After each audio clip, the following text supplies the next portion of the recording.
Hello दोस्तों, स्वागत है आपका आपके YouTube चैनल एग्री पैराडाइज में। आप लोग जो है विनीत शर्मा की आवाज़ को सुन रहे हैं।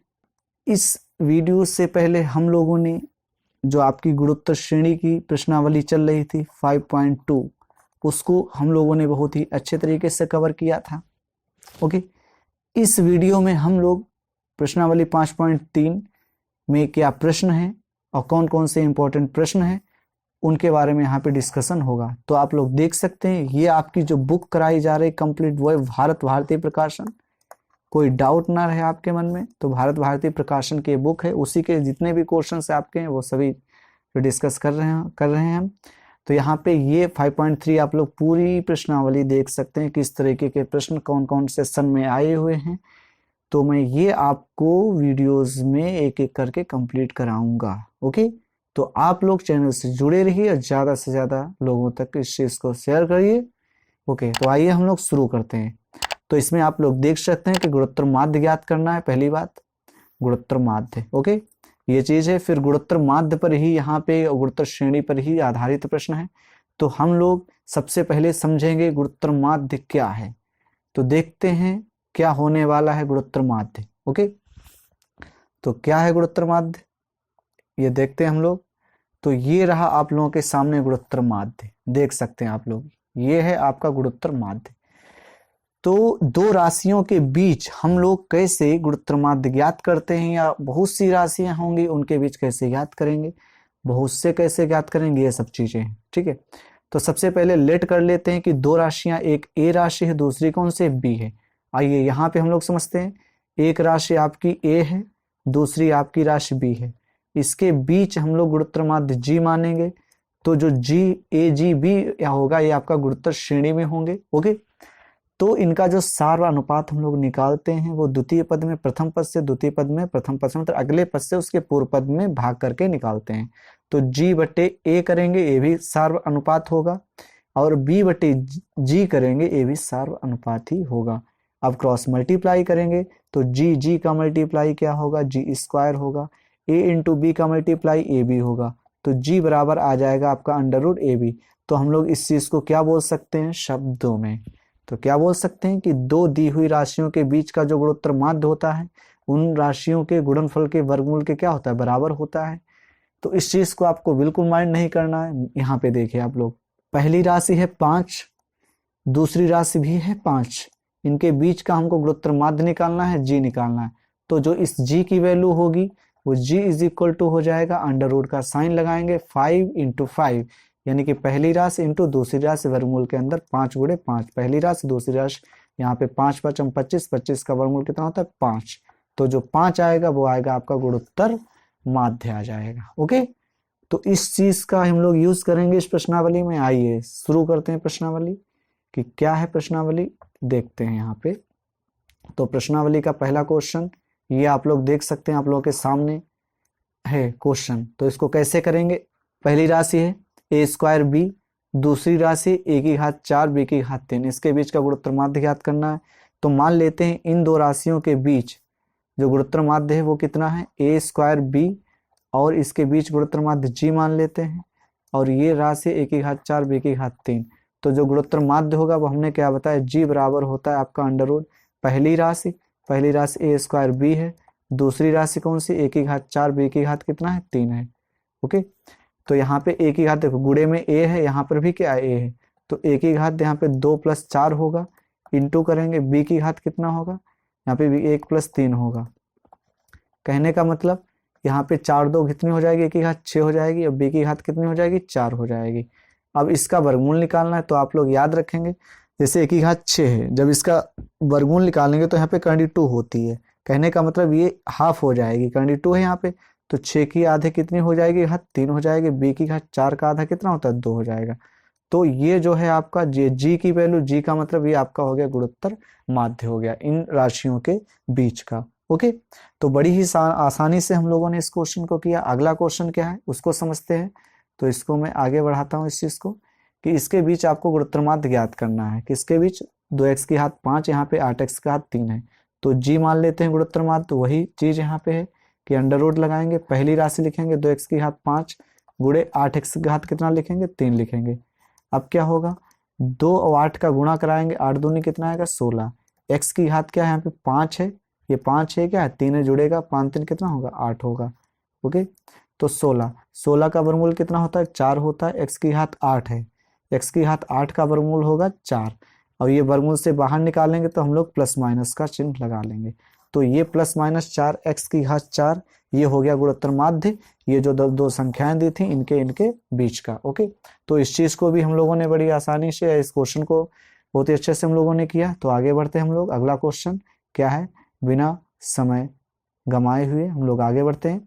कि यहाँ पे आप लोग देख सकते हैं कि ये की राशि है, ये दूसरी राशि ये है, इनके बीच का गुणोत्तर माध्य ज्ञात करना है। तो उस गुणोत्तर माध्य को हम लोग g मान लेते हैं। तो g बराबर आप लोग क्या करेंगे, यहाँ पे अंडर रूट लिखेंगे a plus B upon a minus B, पहली राशि वर्गमूल के अंदर और दूसरी राशि, दोनों राशियों का करा देंगे गुणा, बिल्कुल यहाँ पे। अब ब्रैकेट a प्लस बी, इसको ऐसे हम लोग समझते हैं, यहाँ पे ब्रैकेट a माइनस बी लिख सकते हैं, into bracket a minus B यहाँ पे होगा, upon bracket a plus B होगा। ओके ये वर्गमूल का चिन्ह लगाएंगे, a प्लस बी कट जाएगा, अंश पे हर पे समान वैल्यू है, और ये a माइनस बी कैंसिल होगा, बचेगा आपका कितना 1 बचेगा, और जो 1 की वैल्यू होती है वर्गमूल से बाहर निकालेंगे तो 1 का जो वर्गमूल होता है वो 1 ही होता है। तो ये जो वैल्यू हो गई आपकी एकदम से राइट आंसर हो गया इस क्वेश्चन का। ओके तो आई थिंक आप लोगों को बहुत ही अच्छे से समझ में आ रहा होगा। अगर कोई प्रॉब्लम हो रही है तो कमेंट सेक्शन आप लोगों के लिए खुला हुआ है, तो आप लोग कमेंट कर सकते हैं। ओके तो हम लोग बढ़ते हैं नेक्स्ट क्वेश्चन की तरफ। क्या है नेक्स्ट क्वेश्चन देखते हैं यहाँ पे। तो ये रहा बहुत ही प्यारा क्वेश्चन और बहुत ही इंपॉर्टेंट क्वेश्चन है, आप लोग ध्यान से इसको देखेंगे। ओके यहाँ पे क्या बोल रहे हैं कि 5 गुणोत्तर माध्य ज्ञात करने हैं इसके बीच। अभी तक हम लोग को 1 ज्ञात करना था, बट यहाँ पे 5 ज्ञात करने हैं। तो यहाँ पे ये कितने जीरो आप लोग काउंट कीजिएगा, देखो 1 2 3 4 5 6 जीरो हैं। इसको हम लोग क्या लिख सकते हैं, पहले हम इस चीज को समझेंगे। 1 अपॉन कितने जीरो हैं आपके 6 जीरो, 6 का मतलब 10 की घात 6 लिख सकते हैं, 10 की घात 6 ऊपर जाएगा तो -6 हो जाएगा। ओके तो हम लोग बोल सकते हैं कि 1 और 10 की घात -6 बोल सकते हैं, इसके बीच आपको 5 गुणोत्तर माध्य ज्ञात करने हैं। ओके तो कैसे करेंगे इस चीज को, इसको मैं थोड़ा इरेज करता हूं। तो यहाँ पे देखिएगा आप लोग कि मान लेते हैं, माना 5 गुणोत्तर माध्य, 5 गुणोत्तर माध्य आपके कौन कौन से हैं, G1 है, G2 है, ओके इस तरह से G3 है, G4 है और G5 है। ओके तो ये 5 गुणोत्तर माध्य यहाँ पे मान लिए हमने। तो सबसे पहली राशि कौन सी है आपकी 1 है। ओके तो यहाँ पे 5 गुणोत्तर माध्य माने हैं, तो यहाँ पे हम लोग 1 लिख लेंगे। ओके फिर क्या लिखेंगे G1, G2, G3, G4, G5, और ये लास्ट में क्या है, ये इसको हम लोग लिख सकते हैं 10 की घात -6। ये जो आपके होंगे वो किस में होंगे, यहाँ पे क्या होगी आपकी गुणोत्तर श्रेणी होगी। ये आपके किस में होंगे, गुणोत्तर श्रेणी में होंगे, गुणोत्तर श्रेणी में। ओके तो यहाँ से जो पहला पद है गुणोत्तर श्रेणी का, वो a की वैल्यू कितनी है 1 है।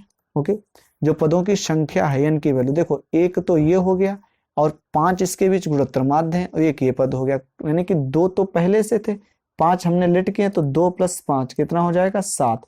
तो n की वैल्यू 7 हो गई। जो nवां पद है tn की वैल्यू, लास्ट वाला पद है 10 की घात -6 है। तो हम लोग सूत्र कौन सा अप्लाई करेंगे, tn वाला अप्लाई करेंगे। tn बराबर क्या होता है, a r की घात n-1 होता है। ओके तो tn की वैल्यू यहाँ पे रखेंगे 10 की घात -6 बराबर 1 की वैल्यू 1 है, a का मान कितना 1 है, r लिखेंगे यहाँ पे, और n की वैल्यू कितनी है 7 - 1। ओके यहाँ पे हम लोग लाइन ड्रॉ कर लेते हैं, इस चीज को यहाँ पे समझते हैं। तो अब यहाँ पे 10 की घात -6 बराबर होगा, r की घात कितना होगा, 7 से 1 जाएगा, कितना बचेगा आपका 6 बचेगा, ये 6 हो गया। 7 से 1 घटाएंगे तो यहाँ पे हम लोग इसको लिख सकते हैं कि 10 की घात -1 और होल पावर कितना लिखेंगे 6 लिखेंगे, r की घात 6 लिखेंगे। तो यहाँ पे 6 घात है, 6 घात है, तो आधार की तुलना करा देंगे।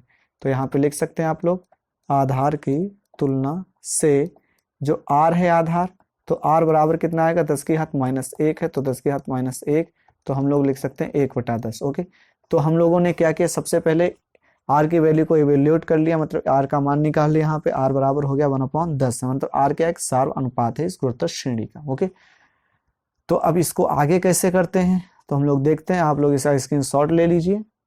तो हम लोग आगे बढ़ते हैं, इस चीज़ को मैं इरेज करता हूँ। आर की वैल्यू आप लोग याद रखेंगे कितना, 1/10 है। ओके, तो ये मैंने इरेज कर दिया। तो थोड़ी चीज़ें हम लोग लिख लेते हैं कि क्या था, एक था, यहाँ पे हम लोगों ने 5 गुणोत्तर माध्य G1 माना था, फिर G2 माना था, यहाँ पे G1 हो गया, G2 हो गया, G3 हो गया, आपका G4 हो गया, G5 हो गया, और 10 की घात -6 था। इससे हम लोगों ने R का मान निकाल लिया था। R का मान कितना निकाला था, 1/10। ओके, ये R की वैल्यू हम लोगों ने निकाली थी। अब प्रथम पद है उसका वैल्यू कितनी है, 1 है। ओके, तो आपको अब G1 निकालना है।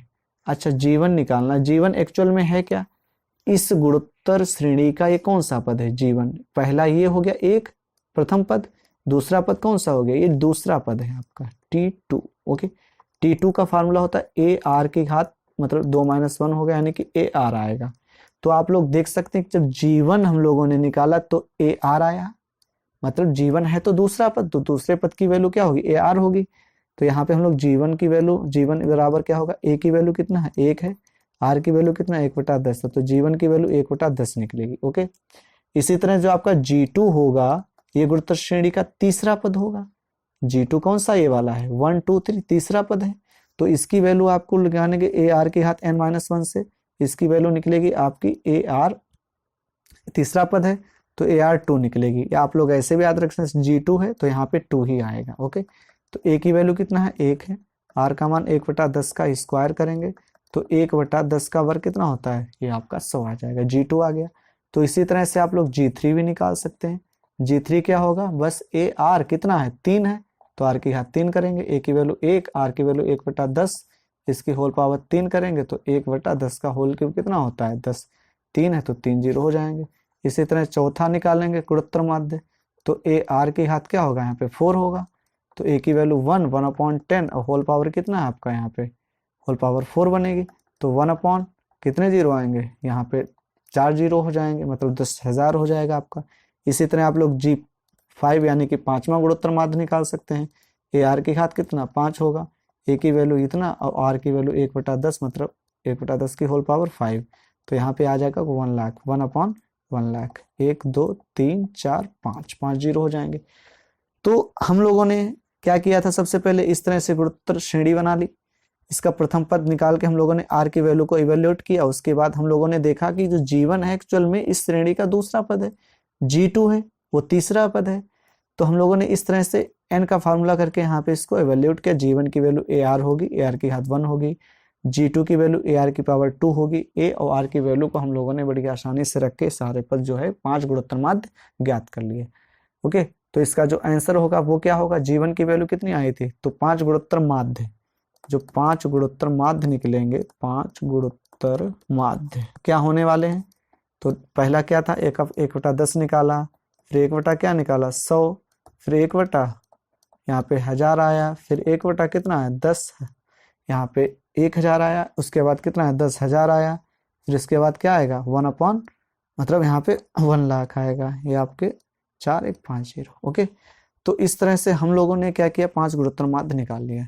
तो स्पेशली हम लोगों ने इस वीडियो में क्या देखा कि गुणोत्तर माध्य कैसे निकालते हैं किसी गुणोत्तर श्रेणी के दो राशियों के बीच में, और आगे जो भी आपके इंपॉर्टेंट क्वेश्चन हैं वो भी आपको मिलेंगे। ओके, तो आप लोग वीडियोस जो है ज़्यादा से ज़्यादा शेयर कीजिए, चैनल को सब्सक्राइब कीजिए, और आशा करता हूँ आप लोगों को ये पसंद आ रहा होगा। तो आप कमेंट ज़रूर करके बताइए। तो मैं जल्द ही फिर मिलता हूँ आपको नेक्स्ट वीडियो में, तब तक के लिए बहुत बहुत धन्यवाद आप लोगों का।